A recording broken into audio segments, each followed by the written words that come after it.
नमस्कार प्रिय विद्यार्थियों।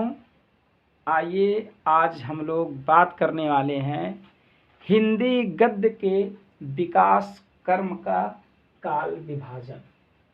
हिंदी गद्य के विकास क्रम का काल विभाजन यहाँ हम लोग जानेंगे।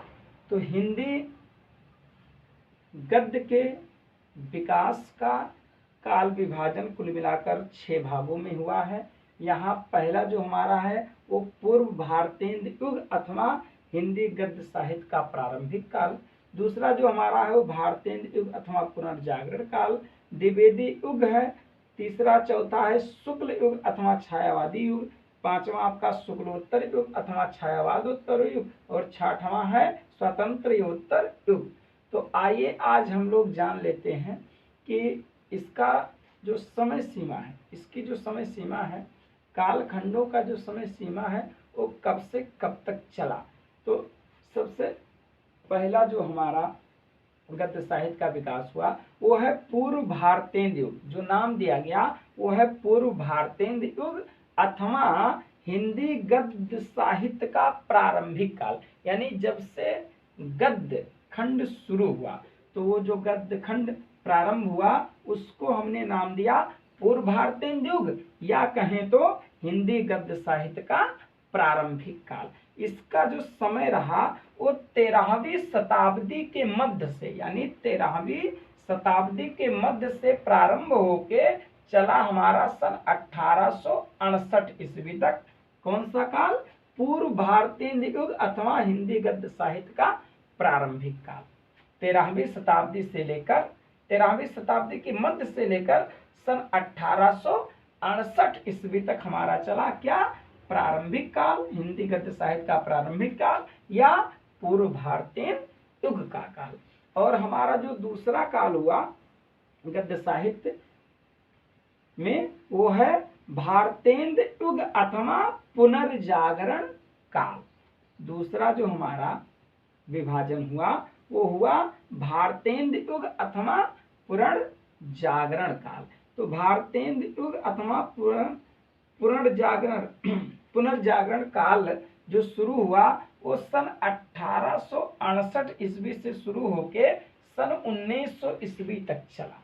कब से कब तक? 1868 ईस्वी से लेकर सन 1900 ईस्वी तक ये हमारा चला भारतेंद्र युग कहें या पुनर्जागरण काल कहें।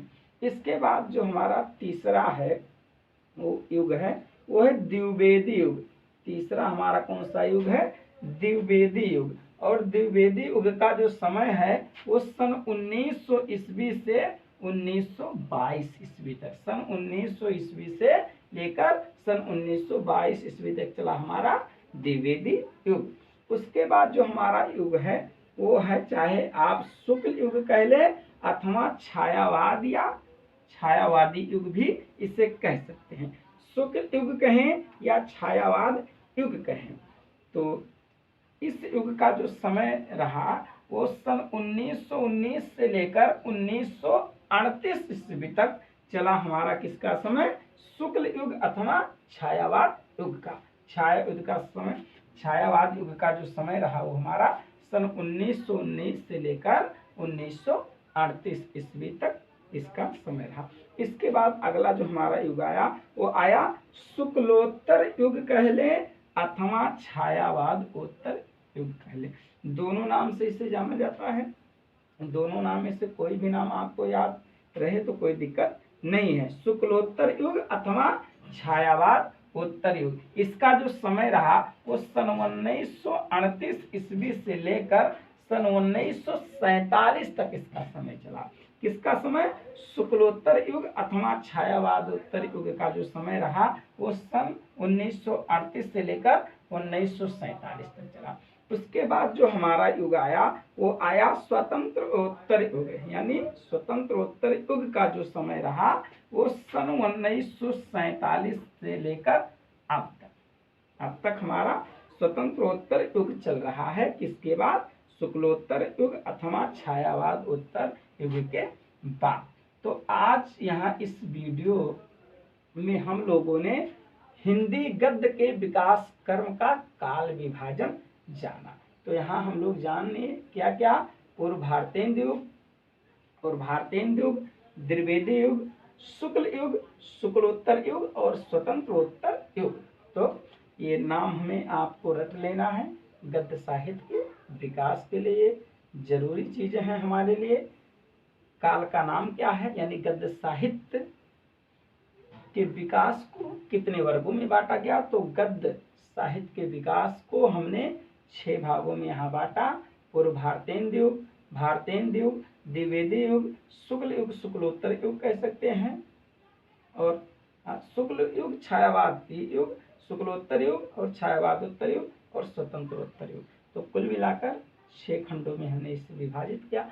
और इन का जो समय है वो 13वीं शताब्दी से लेकर 1868 ईस्वी तक हमारा प्रारंभिक काल का है, या पूर्व भारतेंदु युग कह सकते हैं। और पुनर्जागरण काल या भारतेंदु युग 1868 से लेकर 1900, और द्विवेदी युग हमारा 1900 से लेकर 1922, शुक्ल युग अथवा छायावादी युग 1919 से लेकर 1938, शुक्लोत्तर युग अथवा छायावादोत्तर युग 1938 से लेकर 1947, और स्वतंत्र उत्तर युग हमारा 1947 से अब तक चल रहा है। तो चलिए आज के वीडियो में हम लोगों ने हिंदी गद्य साहित्य के विकास क्रम का काल विभाजन जाना, और अगला वीडियो हम आप लोगों के बीच में लेकर हाजिर होंगे। तब तक के लिए जय श्री सीता राम।